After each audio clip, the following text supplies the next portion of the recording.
Okay, students, this is for those of you who are in Enriched American History. Let's get started talking about all these books. Guys, we have something for everybody on these lists. It doesn't matter if you're into action and adventure, if you like something with a little bit of romance, if you prefer nonfiction, we have something for everyone. So let's get started. This is Salem, 1692. You may have heard about this part in American history. 25 innocent people were murdered, accused of being witches.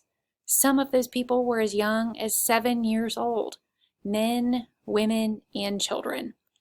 In this work of nonfiction, Mark Aronson examines this part of American history and asks what kind of terror caused an entire community to go out to seek out people who they thought were witches. What did they believe in? What were they afraid of?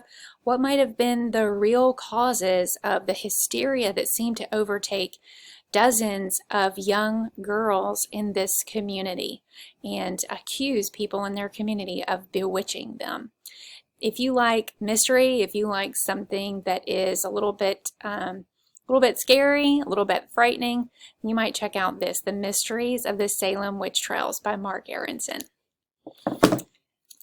Also exciting is this book by Kate Carey called Bloodline. This is the story of a World War I soldier. This is historical fiction.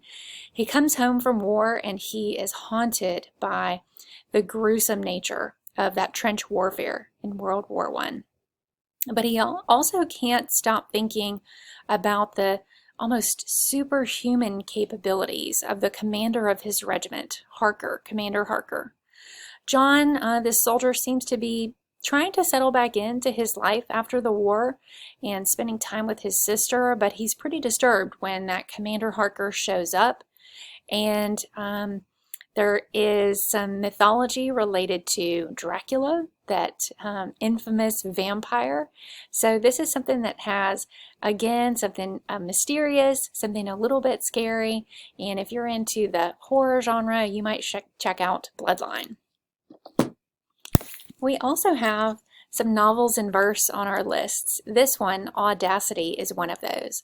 A novel in verse is a novel that is told entirely in verse, the poetic form, right? So verse instead of prose. And if you enjoy poetry or you're looking for something that's maybe a quick read, you might check out a novel in verse. This story, Audacity, is the story of Clara Lemlich, who is a Jewish American woman in the industrial age. She finds herself in those horrific working conditions of the textile industry. And this is the story of a powerful, independent young woman.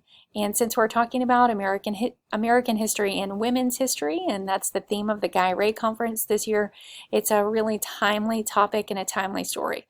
Novels in verse tend to read pretty quickly. So if you want something that's going to be fast-paced and exciting, check out this story, Audacity. I am obsessed with the American Mafia. I've seen every mob movie and just about every mob TV show.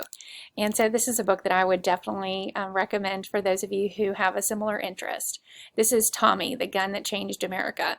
You might have images of those 1920s gangsters like Al Capone. Well, if you're into that part of American history or American mythology, as it were, you might check out this book, Tommy. This is, again, nonfiction. Another series of fiction that we have here is Anne Blankman's Prisoner of Night and Fog. This is the story of young Gretchen growing up in 1930s Germany, in Munich. Now think to yourself, what's going on in Germany in the 1930s? Well, Gretchen, for the most part, has been sheltered from the dark side of the city and the National Socialist Party.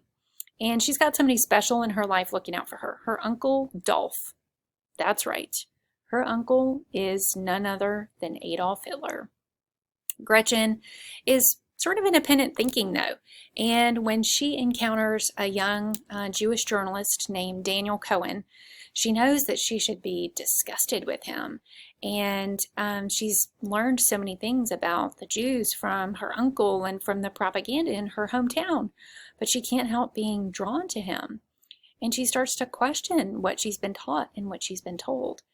And soon, Gretchen has to choose between life as a Nazi darling and maybe the truth about her hometown, about her uncle, and maybe find her way into something more intriguing and more powerful than she ever imagined. The series continues with Conspiracy of Blood and Smoke, and these are books that you really could read in any order. So if you don't read the first, you could definitely check out the second. One of my favorite books on this list is Sue Monk Kidd's The Invention of Wings. This is historical fiction about two women who were probably the most famous, or some might argue, the most infamous women of their time. They are Sarah and Angelina Grimke. They were the first female abolitionist figures. One was the first to write a comprehensive feminist manifesto before anyone even knew what feminism was. And one was the first to speak before an American legislative body. These two women were from Charleston, South Carolina. And in the mid-19th century, they were born into a Quaker family. And in this novel, Sue Monk Kidd introduces us to these girls, Sarah and Angelina Grimke, when they're really young, just almost teenagers. And we meet Sarah on her 11th birthday. She has received a gift for her birthday, and that gift is a 10-year-old girl named Hetty, who the family calls Handful.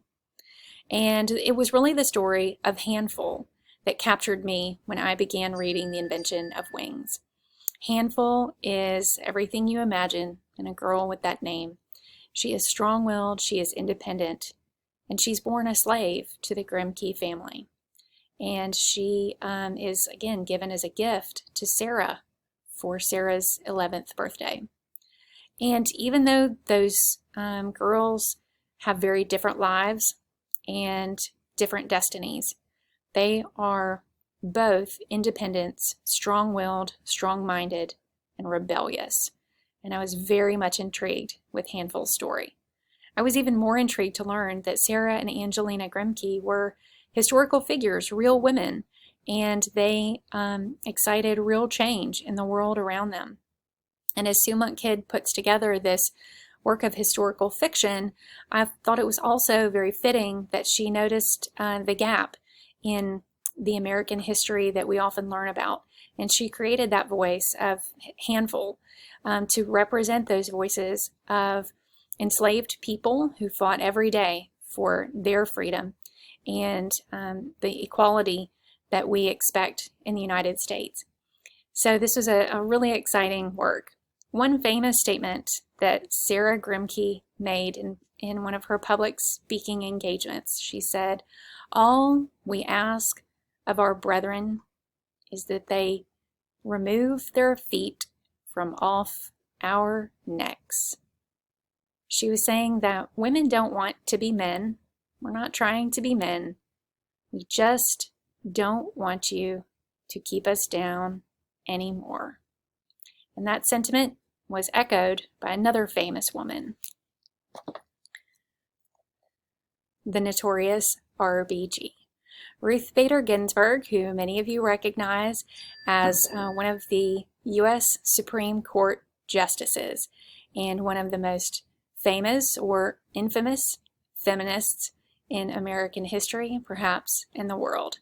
This image and that moniker, Notorious RBG, was sparked by a Tumblr post by Erin Carmen and Shanna Kniznik.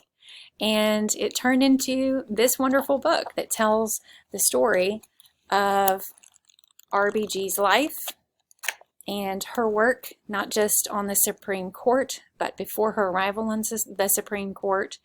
It's full of pictures, illustrations, timelines. It's very well put together. And Ruth Bader Ginsburg also said, We women, when she was working in the 1970s, we women, we don't want to be men. We just want them to take their feet from off our necks. A sentiment that is not only echoed by feminists, but now by protesters, not just in America, even around the world. If you're interested in reading about more strong, powerful women, you might check out books about Madam C.J. Walker. This book, On Her Own Ground, was recently adapted into a Netflix series.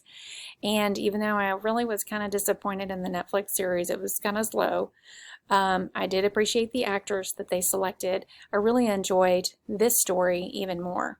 Madam C.J. Walker rose from the margins of society to become one of the most powerful and wealthy women in her time. She rubbed elbows with movers and shakers like Booker T. Washington, W.E.B. Du Bois. She was something else. She kind of reminds me of Oprah with her entrepreneurship as well. So you might check out books about Madam C.J. Walker. Or perhaps something about maybe someone like Josephine Baker, who we mostly recognize as a figure in the jazz music industry of the 1920s, but she was also a French resistance fighter. So we've got something for everybody on that list, and you guys, there are nearly 300 books to choose from. So let's check out the catalog and how you'll access that book list.